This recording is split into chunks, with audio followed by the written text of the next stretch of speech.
12ই ফেব্রুয়ারির জাতীয় নির্বাচনের সমান্তরালে অনুষ্ঠিত হতে যাওয়া গণভোটকে ঘিরে বাংলাদেশের রাজনীতিতে এক অভূতপূর্ব উত্তাপ তৈরি হয়েছে। নির্বাচন যত ঘনিয়ে আসছে ততই জনপরিসরে ছড়িয়ে পড়ছে নানা জল্পনা, সন্দেহ ও প্রশ্ন। এর মধ্যে সবচেয়ে আলোচিত গুঞ্জনটি হল গণভোটে হ্যাজয়ী হলে নির্বাচনের পরও আরও 6 মাস ডক্টর মোহাম্মদ ইউনূসের নেতৃত্বাধীন অন্তর্বর্তী সরকার ক্ষমতায় থাকতে পারে। সরকার এই দাবি সরাসরি অস্বীকার করলেও বিতর্ক থামছে না, বরং প্রশ্ন আরও গভীর হচ্ছে, সরকার কেন হ্যাঁ ভোটের পক্ষে এতটা সক্রিয়, আর এতে গণভোটের নিরপেক্ষতা কতটা অক্ষুণ্ণ থাকছে। সামাজিক যোগাযোগ মাধ্যম, রাজনৈতিক মহল এবং চায়ের আড্ডায় ছড়িয়ে পড়া আলোচনায় বলা হচ্ছে, গণভোটে হ্যাঁ জিতলে নির্বাচনের পরপরই নতুন সরকার গঠিত হবে না, বরং নির্বাচিত সংসদ সদস্যরা একটি সংবিধান সংস্কার পরিষদ বা বিশেষ ফোরামে বসবেন, যাদের হাতে থাকবে 180 দিন বা 6 মাস সময়। এই সময়ের মধ্যেই সংবিধান সংশোধন, কাঠামোগত সংস্কার এবং নতুন আইন প্রণয়নের কাজ শেষ করা হবে। সেই পুরো সময় জুড়ে রাষ্ট্র ক্ষমতায় থাকবে ডক্টর ইউনূসের অন্তর্বর্তী সরকার। এই ব্যাখ্যাই জনপরিসরে সবচেয়ে বেশি আলোচিত হচ্ছে। তবে প্রধান উপদেষ্টার প্রেস উইং থেকে সোজাসাপটা ভাষায় বলা হয়েছে, এই দাবি সম্পূর্ণ মিথ্যা। সরকারের পক্ষ থেকে জানানো হয়েছে, গণভোটের ফলাফলের সঙ্গে অন্তর্বর্তী সরকারের মেয়াদের কোনো সরাসরি সম্পর্ক নেই।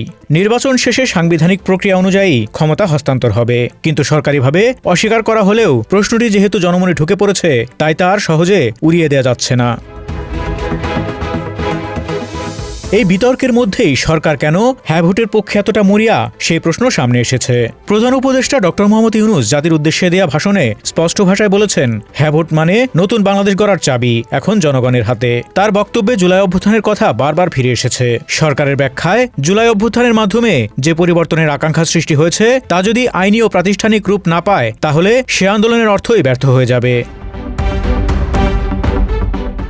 এ কারণেই সরকার মনে করছে, গণভোটটি কেবল একটি আনুষ্ঠানিক ভোট নয়, এটি জুলাই অভ্যুত্থানের ম্যান্ডেট বা বৈধতা নিশ্চিত করার শেষ সুযোগ। গণভোটে যদি সংস্কার প্রস্তাবগুলো অনুমোদন না পায়, তাহলে বিপ্লবোত্তর সংস্কার প্রক্রিয়ার নৈতিক ভিত্তি নড়বড়ে হয়ে পড়বে। এমন আশঙ্কাই সরকারের এই আগ্রাসী অবস্থানের পেছনে মূল চালিকা শক্তি বলে মনে করছেন বিশ্লেষকরা। কিন্তু এখানে এসে তৈরি হয়েছে সবচেয়ে বড় বিতর্ক। একটি নির্দলীয় অন্তর্বর্তী সরকারের মূল দায়িত্ব হওয়ার কথা নির্বাচনের মাঠ সমতল রাখা, অথচ বাস্তবে দেখা যাচ্ছে রাজধানী ঢাকা থেকে শুরু করে প্রত্যন্ত গ্রাম পর্যন্ত সরকারি কোষাগারের অর্থ ব্যয় করে হ্যাঁ ভোটের পক্ষে ব্যাপক প্রচারণা চালানো হচ্ছে। সচিবালয়, জেলা প্রশাসন, উপজেলা পরিষদ, এমনকি ইউনিয়ন পর্যায়ের সরকারি দপ্তরগুলোতেও জনমত গঠনের কাজে সরকারি যন্ত্র ব্যবহারের অভিযোগ উঠেছে। প্রশাসনিক আদেশে কর্মকর্তা কর্মচারীদের এই প্রচারণায় অংশ নিতে বলা হয়েছে, এমন কথাও শোনা যাচ্ছে প্রশাসনিক মহলে। এই পরিস্থিতিতে অনেকেই প্রশ্ন তুলছেন, ক্রিকেট ম্যাচে আম্পায়ার যদি নিজেই ব্যাটিং দলের হয়ে বাড়তি সুবিধা চান, তাহলে বোলিং দলের প্রতি বিচারটা কি আর ন্যায্য থাকে? অর্থাৎ সরকার যখন নিজেই একটি পক্ষের হয়ে মাঠে নামে, তখন সেই গণভোট কতটা গণএর থাকে? মাঠ পর্যায়ের বাস্তবতা আরও উদ্বেগজনক চিত্র তুলে ধরছে। ব্যাংক, বিমা, এনজিও এবং বিভিন্ন বাণিজ্যিক প্রতিষ্ঠানের একাধিক কর্মকর্তা ও ব্যবসায়ী নাম প্রকাশ না করার শর্তে জানিয়েছেন, তারা এক ধরনের অদৃশ্য চাপের মধ্যে রয়েছেন। হ্যাঁ ভোটের প্রচারণায় অংশ না নিলে তাদের ফ্যাসিস্টের দোসর বা পতিত সরকারের সুবিধাভোগী হিসেবে চিহ্নিত করার ঝুঁকি রয়েছে বলে তারা আশঙ্কা করছেন। অতীতে সরকার বিরোধী অবস্থানের জন্য যেমন দমন পীড়নের অভিযোগ ছিল, এখন অনেকের কাছে পরিস্থিতি ভিন্ন মোড়কে একই ধরনের ভীতির সংস্কৃতি বলেই মনে হচ্ছে।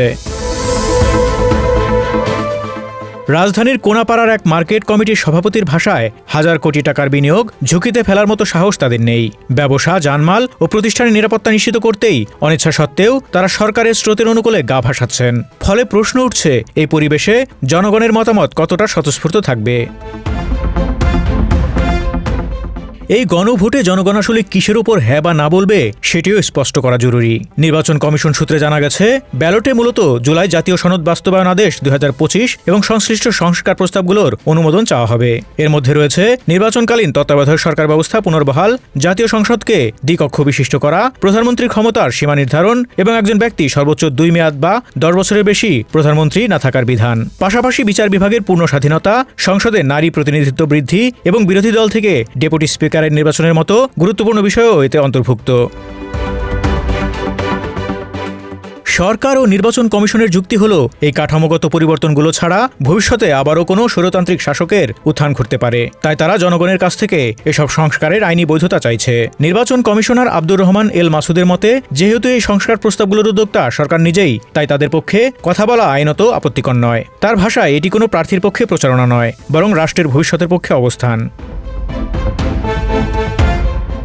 দিন শেষে ইতিহাস কিভাবে এই গণভোটকে মূল্যায়ন করবে তা অনেকটাই নির্ভর করবে ভোটারদের স্বাধীনতার উপর। যদি রাষ্ট্রযন্ত্র ব্যবহার করে বা পরোক্ষ চাপের মাধ্যমে হ্যাঁ ভোটের বিজয় নিশ্চিত করা হয়, তবে একে গণভোট নয় বরং জোরপূর্বক আদায়কৃত সম্মতির দলিল হিসেবেই দেখা হতে পারে। বাংলাদেশের মানুষ রাজনৈতিকভাবে যথেষ্ট পরিপক্ক। তাদের অবুঝ ভেবে কিছু চাপিয়ে দেওয়ার চেষ্টা সরকারের জন্য হিতে বিপরীত হতে পারে। জুলাই অভ্যুত্থানের মূল সুর ছিল মুক্তি ও স্বাধীনতা। সেই চেতনাকে সম্মান জানাতে হলে গণভোটের রায় হতে হবে স্বতঃস্ফূর্ত, ভয় বা বাধ্যবাধকতার ফসল নয়। Desk report, Dhaka express.